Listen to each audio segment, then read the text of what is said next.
Good morning guys. So makapaglaba nga tayo muna dahil naniniwala naman tayo sa kasabihan na ang mga babae at lalaki ay mayroong equal responsibility. Ito na nga ba yung sinasabi nating pantay na karapatan?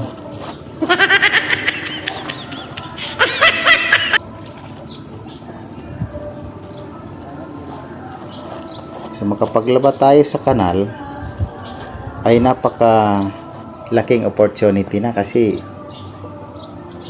maraming tubig at hindi na babayaran natin. So wag naman natin ikahiya na makapaglaba tayo. Kahit mga lalaki, ganun talaga ay walang magawa. Kasi para equal responsibility tayo. So ang mga lalaki dyan, huwag kayong mahiya maglaba. Ako nga naglaba na. Kahit mahirap ang tubig, kaya dito na kami sa kanal ng irrigation. So, punta na kayo dito at walang bayad.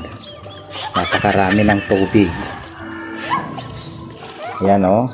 Yan. Piga ng piga. Ayun o.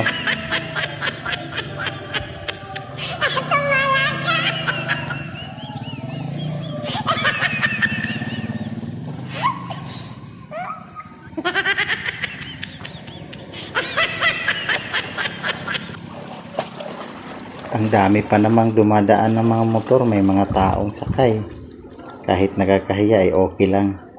Kaysa naman nakatambak ang labahan sa gilid, di ba nakakahiya? O para sa lahat ng mga lalaki dyan, huwag kayong mahiya ha. Maglaba kayo kasi nagdadamit kayo eh. Araw-araw pa naman nagbibihis kayo, 3 beses pa kung magbihis. Sige mga par. Hanggang dito na lang yung video ko. Sana'y natuwa kayo na naglaba ako. Thank you so much at magandang umaga sa inyong lahat. Pampagood vibes lang po ito mga par. Bye bye.